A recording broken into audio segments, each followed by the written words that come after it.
এবং তার ইতিকথা আমরা জেনে গেছি এখন।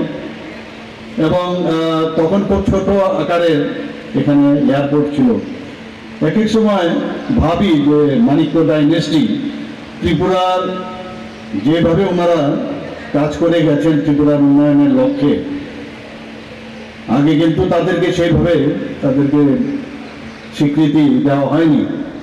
কিন্তু আমাদের সরকার যখন 2018-তে এবং মাননীয় প্রধানমন্ত্রী যখন 2014-তে প্রধানমন্ত্রী হিসাবে উনি দায়িত্বভার নিলেন, তারপর থেকে কিন্তু দেখা গেছে, এবং সেটা শুধু দেখা না, বাস্তবেও আমরা দেখেছি, বাস্তবেও সেটা পরিলক্ষিত হয়েছে যে ওনাদেরকে আমরা সম্মান আমরা দিতে পেরেছি। এখানে সেই সিঙ্গারবিল এয়ারপোর্ট ধীরে ধীরে যে এয়ারপোর্টের যে প্রগ্রেস আমাদের চোখের সামনে আমরা দেখতে পেয়েছি। এখানে অনেকের দাবি উঠছিল যে মাননীয় প্রধানমন্ত্রীজি যখন মহারাজা বীর বিক্রম কিশোর মানিক্য বাহাদুরের নামে এই এয়ারপোর্ট, যে পুরনো যে এয়ারপোর্ট, সেটা ওনার নামে যখন উৎসর্গ করলেন, এবং পরবর্তী সময় যখন এই এয়ারপোর্ট ওনার হাত ধরে উদ্ঘাটন হলো, তখন অনেক জায়গা থেকে দাবি এসেছিল যে ওখানে তো মর্মমূর্তি আছে, এখানে কেন মর্মমূর্তি নেই। এই নিয়ে অনেক কর্নার থেকে আমাদের উপর চাপ আসছিল। তো সেই বিষয়ে আমি যখন দিল্লিতে যাই, আমাদের ইউনিয়ন এভিয়েশন মিনিস্টারের সাথে আমি কথা বললাম, এবং এখানে ডাইরেক্টর সাহেবের সাথে আমি কথা বললাম যে এটাকে শিফট করা যায় কিনা। তো বললো এটা তো যেহেতু এটা ফাইবার গ্লাসের তৈরি, তো সেটা করতে গেলে এটা ভেঙে যাওয়ার চান্স আছে। তখন আমরা আমাদের ট্রান্সপোর্ট মিনিস্টার মহোদয়ের সাথে কথা বললাম যে আমাদের এটা করতেই হবে। তো সেই অনুসারে এখানে 35 লক্ষ টাকা ব্যয়ে আজকে এখানে ব্রোঞ্জের আগরতলার, খুব ভালো লেগেছে যে ভট্টাচার্য বাবুর হাত ধরে এত সুন্দর একটা মহারাজা বীর বিক্রম কিশোর মানিক্য বাহাদুরের মূর্তি এখানে স্থাপিত হবে। আপনারা জানেন যে আমাদের সরকার গঠিত হওয়ার পর জাতি এবং জনজাতির মধ্যে মিলনের যে বন্ধন, সেটাকে শোভাতৃত্ব করার জন্য, সংঘবদ্ধ করার জন্য আমাদের বিভিন্ন পদক্ষেপ আমরা গ্রহণ করেছি।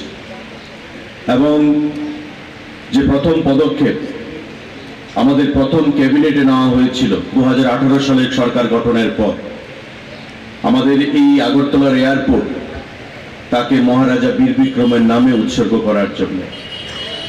আগেও প্রচেষ্টা হয়েছিল, কিন্তু তদানীন্তন সরকার এই আগরতলা এয়ারপোর্টকে বীর বিক্রমের নামে উন্মোচন করতে চায়নি, সেখানে উৎসর্গ করতে চায়নি।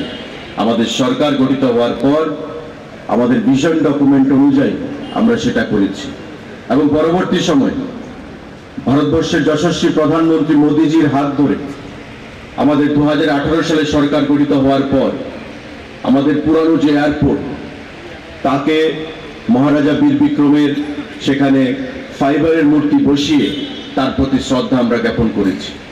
কিন্তু পরবর্তী সময়ে যখন আমাদের এই নতুন এয়ারপোর্ট মাথা তুলে দাঁড়ায় এবং 2022 সালে প্রধানমন্ত্রীজির হাত ধরে উত্তর পূর্বাঞ্চলের এই শ্রেষ্ঠ এয়ারপোর্ট যখন তার পথ চলা শুরু করে, পরিবহন দপ্তরের তরফ থেকে আমরা তার উপলব্ধি করতে পারি যে এখানে আমাদের বীর বিক্রমকে সম্মান জানানোর জন্য মূর্তি স্থাপন করতে হবে। এবং মাননীয় মুখ্যমন্ত্রীর সাথে কথা বলে আমরা ব্রোঞ্জের মূর্তি স্থাপন করার জন্য সিদ্ধান্ত নিই।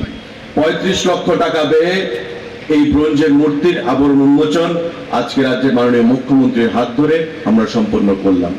কারণ মহারাজা বীর বিক্রম ছিলেন আধুনিক ত্রিপুরার রূপকার, এবং এই রাজ্যে বিদেশ থেকে যারাই আসবে, দেশের বিভিন্ন অঞ্চল থেকে যারাই আসবে, এসে মহারাজা বীর বিক্রম সম্পর্কে জানতে হবে। কারণ এই এয়ারপোর্ট তার নামেই আমাদের সরকার সেখানে উৎসর্গ করেছে। আজকে 1942 সাল থেকে এই এয়ারপোর্ট যে পথ চলা শুরু করেছে, আজকে আমরা অনেক বছর পেরিয়ে গেছি। এই এয়ারপোর্টের ইতিহাস কি? আমাদের 71 সালের যুদ্ধ, এই এয়ারপোর্ট একটা বিশাল ভূমিকা পালন করেছিল। দ্বিতীয় বিশ্বযুদ্ধ যখন 1939 সালে শুরু হয়, যা 42 সাল পর্যন্ত চলে, দ্বিতীয় বিশ্বযুদ্ধে ওই আগরতলা এয়ারপোর্ট একটা গুরুত্বপূর্ণ ভূমিকা পালন করেছিল। আজকে যা ইতিহাস হিসাবে আমাদের নতুন প্রজন্মের জনগণের কাছে, রাজ্যের জনগণের কাছে আত্মপ্রকাশ করেছে।